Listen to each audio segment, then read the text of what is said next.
With your permission, Mr. Speaker, I would like to make a statement regarding 3 arrests that took place this morning as part of counter-terrorism policing investigation into suspected National Security Act offences. I can confirm that this relates to China.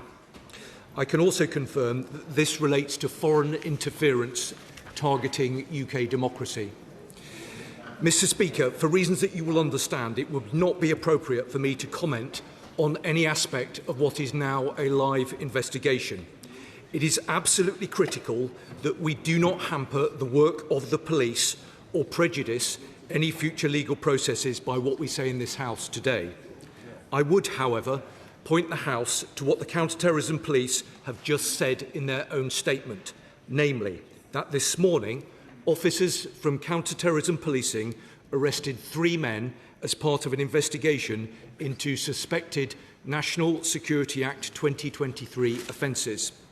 All 3 men were arrested on suspicion of assisting a foreign intelligence service contrary to Section 3 of the National Security Act. Of course, any decision as to whether to proceed with a prosecution would be a matter for the Crown Prosecution Service. Now, Mr. Speaker, this government stands resolute in our resolve to counter foreign interference activity targeting the UK from any state actor.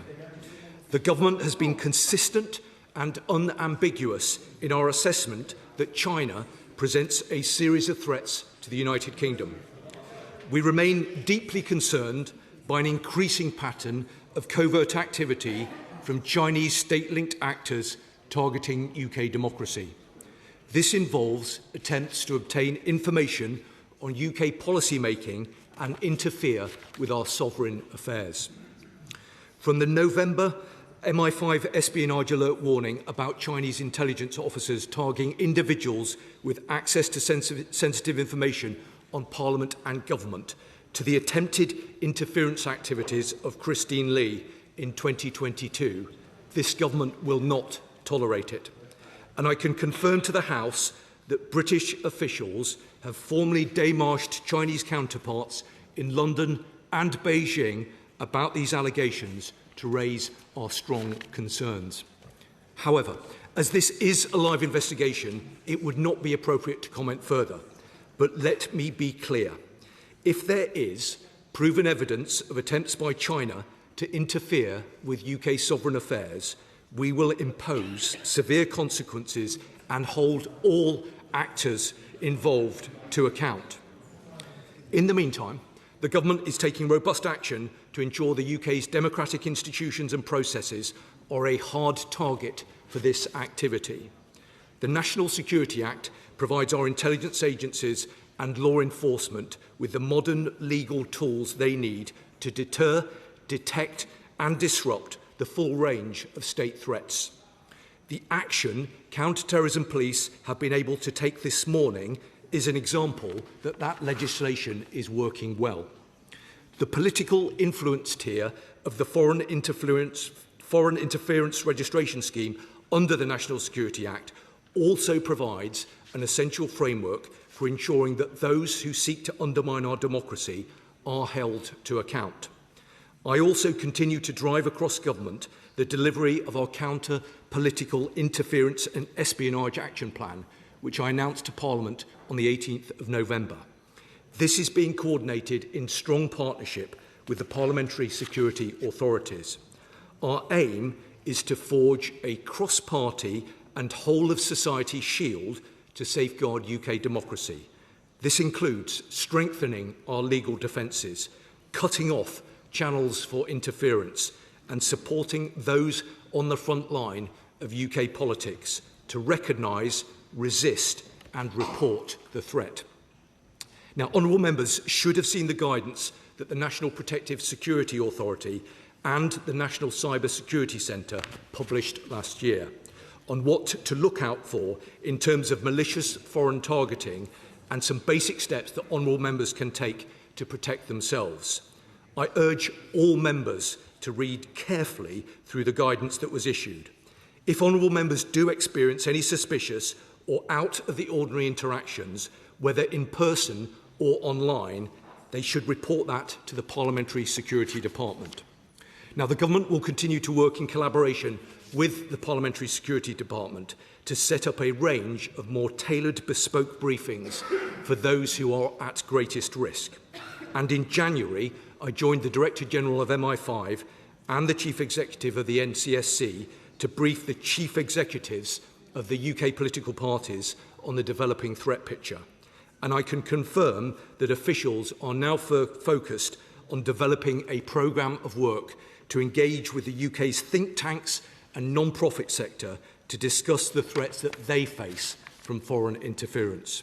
Our intent is to work with them to strengthen their resilience, ensuring their hard-won reputations and networks are not exploited by our adversaries as platforms for covertly influencing UK public discourse and policy making. Mr. Speaker, in February, we introduced the Representation of the People Bill, which will further strengthen safeguards against foreign interference through political funding. Our proposed bill includes introducing tougher rules for donor recipients to conduct risk assessments before accepting donations, as well as increasing the powers of the Electoral Commission to ensure that it has the tools necessary to fulfil its duties. And the Government eagerly awaits the report of Philip Rycroft, following his independent review of regulations and safeguards against foreign financial interference in UK politics. The review was commissioned to rigorously test the financial safeguards we currently have in place and will specifically consider safeguards against illicit funding streams, including the use of crypto assets.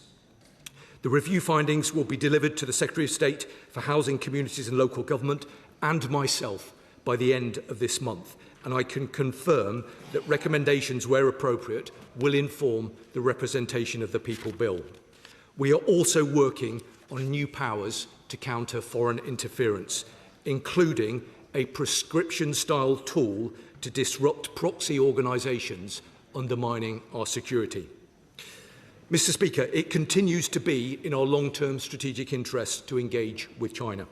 We are engaging with China confidently and pragmatically on areas where engagement is in the UK's national interest: climate, global health, trade, scientific research, but also on illegal migration and serious organised crime, just to name a few areas.